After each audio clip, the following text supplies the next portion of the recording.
The Japanese Admiralty room echoed with arrogant laughter the moment the reconnaissance photo landed on their polished wooden table, a single image that seemed to confirm everything they believed about American incompetence. The picture showed a battered aircraft carrier limping across the Pacific like a dying beast dragging itself toward an unknown shore. Her flight deck scarred, her hull bent, smoke trails curling behind her like the last breaths of a collapsing giant. A senior Japanese officer tapped the edge of the photo with the stem of his pipe and remarked that the Americans didn't understand naval warfare, that their carriers were flimsy floating toys unprepared for a real empire's strength. Another leaned back confidently and predicted that the Americans were already beaten, that the Pacific had chosen its true master, and that the United States was merely prolonging the humiliation. But the cruelest jab came from Commander Kaido, whose smirk widened as he declared, "The Americans are not builders of power. They are children with boats. That carrier is finished. And if they lose it, they will never bring it back." The room burst into agreement, satisfied that their victory over the Americans would be swift, effortless, and absolute. They believed the Pacific belonged to them. They believed America would break. They believed no ship could rise once they destroyed it. And yet, far across the ocean, under the Hawaiian sun, on a shipyard humming with desperate energy, something was happening that would shatter their arrogance. Something the Japanese command had not planned for, not imagined, not even considered possible. A carrier they thought dead was about to drag itself back into the war. Her name was USS Yorktown, and she was preparing to return from the grave. Yorktown's arrival at Pearl Harbor after the Battle of the Coral Sea was a sight no sailor ever forgot. She limped in like a wounded veteran refusing to fall, her hull groaning with each mile, her deck scorched black by fires that nearly consumed her. Sailors stood along the rails with faces gray from exhaustion, hands blistered from endless hours of firefighting, eyes burning with smoke and disbelief that they were still alive. When the tugboats finally guided her into harbor, a hush fell over the shipyard because Yorktown didn't look repairable. Her boilers leaked. Her aviation fuel lines were damaged beyond safety. Her radar systems flickered. Her compartments were flooded. Her elevator machinery was barely holding together. Her deck plating was buckled, and her internal bulkheads were so weakened that some sections felt like stepping into a hollow drum ready to collapse. When Admiral Nimitz walked aboard, the smell of burnt oil and salt water clung to the air so strongly it felt like stepping into the lungs of a dying beast. Most admirals would have condemned her on sight. Most commanders would have said she needed months the United States did not have. But Nimitz didn't hesitate. After a few minutes of silent inspection, he turned to the shipyard officers and issued a command so bold it stunned every man within earshot. "I want her ready in 3 days, not 3 weeks, 3 days, get it done." Gasps followed. 3 days was impossible. 3 days was madness. 3 days was asking men to fight time itself, but America was cornered. The Japanese fleet was moving toward Midway, and without Yorktown, the U.S. Navy would be outnumbered, outgunned, and outmaneuvered. Nimitz didn't want a perfect ship. He wanted a fighting ship, and that was enough. What unfolded next is one of the greatest wartime engineering miracles in human history. The moment Nimitz's order spread across Pearl Harbor, the atmosphere changed. Instead of defeat, determination took over. Welders, electricians, riggers, carpenters, pipefitters, mechanics, divers, more than 1,400 men, swarmed over Yorktown before the sun even set. They worked in rotating teams around the clock, 24 hours a day, sleeping in 2-hour bursts wherever they could find space, in workshops, under tables, beside toolboxes, even on the dock with their jackets for pillows. The clang of hammers, the shriek of drills, the hiss of welding torches, and the thunder of rivet guns echoed through the night, turning the harbor into a symphony of urgency. Sparks rained from scaffolding. Floodlights turned darkness into blinding daylight. Workers moved so fast that supervisors stopped keeping track of shifts, and simply pointed to whatever part of the ship needed hands. They patched holes with scrap steel, reinforced bulkheads with plates meant for other ships, rewired entire communication systems with cables pulled from storage, and even scavenged parts from vessels still under construction. One team worked deep in the ship, waist-deep in water, repairing ruptured pipes with torches held above their heads. Another team crawled through narrow maintenance spaces, replacing ventilation lines warped by heat. Engineers rigged temporary fixes that were never meant to last.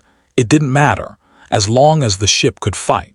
At one point, an inspector noted 40 separate repair efforts happening simultaneously on the flight deck alone, like ants rebuilding a hill struck by lightning. When the sun rose on the third day, Yorktown didn't look repaired. She looked resurrected. She was still bruised, still wounded, but her engines roared again. Her elevators groaned back to life. Her flight deck had been hammered flat. Her communications sparked with new energy. Her compartments, though patched, were sealed. Her crew returned from leave just in time to witness what no one believed possible. Their carrier had been pulled from the edge of death in 72 hours. And when Yorktown sailed out of Pearl Harbor, a whisper spread across the Pacific. American ghosts were coming back to fight. For the Japanese, Midway was supposed to be a masterpiece. Their combined fleet was enormous, spreading across the ocean like a shadow of destiny. Their plan was elegant, complex, and devastating. They intended to lure the remaining American carriers into a trap, crush them with overwhelming force, seize Midway, and force the United States into a peace agreement. Their carriers, Akagi, Kaga, Soryu, and Huryu, were the pride of the Imperial Navy, manned by pilots who had been training since childhood. The Japanese believed the Americans would bring 2 carriers to the fight. They believed those carriers would be slow to respond. They believed American intelligence was blind, and they believed Yorktown was dead. That belief was about to cost them everything. On the morning of June 4, 1942, the Pacific shimmered like a mirror under the soft glow of dawn. Japanese reconnaissance planes buzzed through the sky, scanning for any sign of American presence. Their first reports seemed predictable, 2 American carriers sighted just as expected. But then came the message that froze the Japanese high command in place. 3, not 2, 3 American carriers were present, and one of them carried a distinct silhouette they recognized instantly. Yorktown, the ghost ship they had already sunk twice. Impossible, unthinkable, unacceptable. Admiral Nagumo stared at the report with narrowed eyes, refusing to believe it until additional confirmation arrived. When it did, a silence swept across the Japanese command deck, the kind of silence that follows the first crack in a dam. Their intelligence had failed them. Their assumption had blinded them. Their confidence had betrayed them. The Americans had brought back a ship from the dead. Yorktown's flight deck pulsed with controlled chaos that morning. Aircraft crews raced to fuel, arm, and launch fighters and bombers. The salty wind whipped across the deck as sailors shouted commands through the roar of engines. Pilots strapped themselves into cockpits with trembling hands, not from fear, but from the adrenaline surging through their veins. They knew they were outnumbered.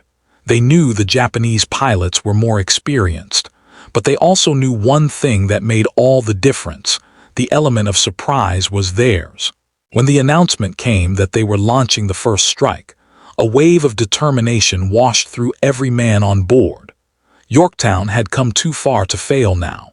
The American dive bombers found the Japanese carriers at the exact moment the Japanese were rearming their aircraft with torpedoes meant for the U.S. fleet. Explosives, fuel hoses, and bombs lay scattered across the Japanese decks like a ticking nightmare.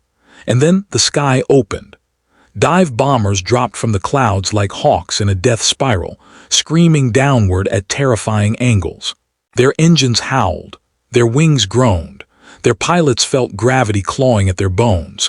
And then the bombs hit. Akagi's deck erupted into a volcano of smoke and fire. Kaga's fuel hoses ignited, sending flames dragging across the deck like hungry serpents. Soryu's aircraft exploded before they could launch. In minutes, mere minutes, 3 Japanese carriers were crippled beyond saving. The explosions were so powerful that sailors aboard distant ships saw fireballs rise like burning suns. But the battle was not over. Japan's last remaining carrier, Huryu, launched wave after wave of counterattacks. Their pilots flew with unmatched fury, diving through anti-aircraft fire so thick it looked like the sky was bleeding. Yorktown became their primary target. Her gunners fired until their barrels glowed red. Smoke covered her deck. Every few minutes, another alarm screamed through the ship. When the first bomb struck, it tore through the flight deck and sent shockwaves through the hull. Men were thrown to the ground. Flames erupted.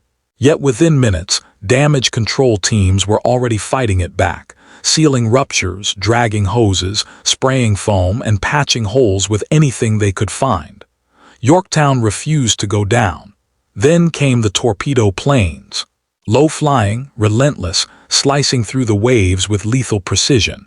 Yorktown turned hard to avoid them, but 2 torpedoes slammed into her port side, lifting the entire deck with violent force.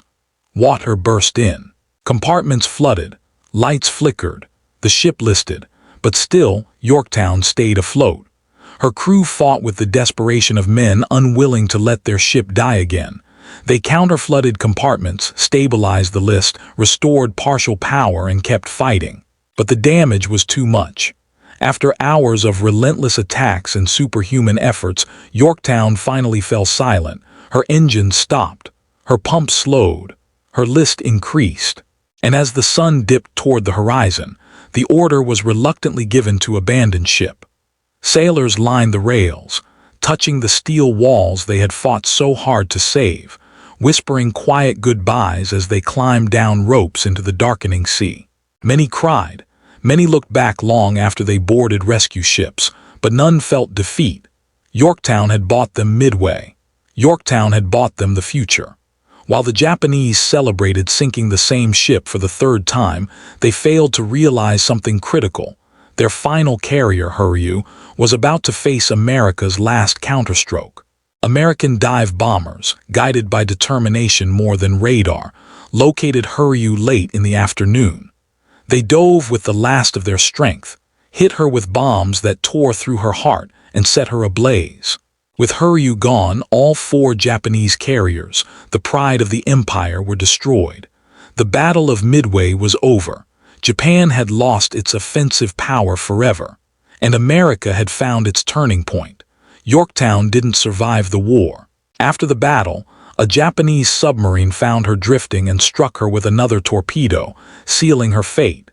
She sank slowly, gracefully, almost as if bowing goodbye to the ocean she had refused to abandon. But her legacy didn't sink with her. Her courage lived on. Her sacrifice saved the Pacific. And her resurrection, her impossible return from the dead, sent a message so powerful it echoed across the world. America does not surrender. American steel bends, breaks, burns, but rises again. American sailors fight until the last second, the last breath, the last drop of strength. And when the world believes America is done, that is exactly when America becomes unstoppable. If you're still here, listening to the final echoes of Yorktown's story, then you already understand why this battle changed history.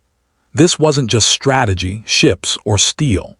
This was willpower against arrogance, courage against overconfidence, a wounded ship refusing to die and a nation refusing to kneel. And if you want more stories like this, stories of grit, sacrifice, and impossible comebacks, make sure you like this video, comment below, and subscribe so you never miss the next chapter. Because the next story we bring will be even more unbelievable than this one.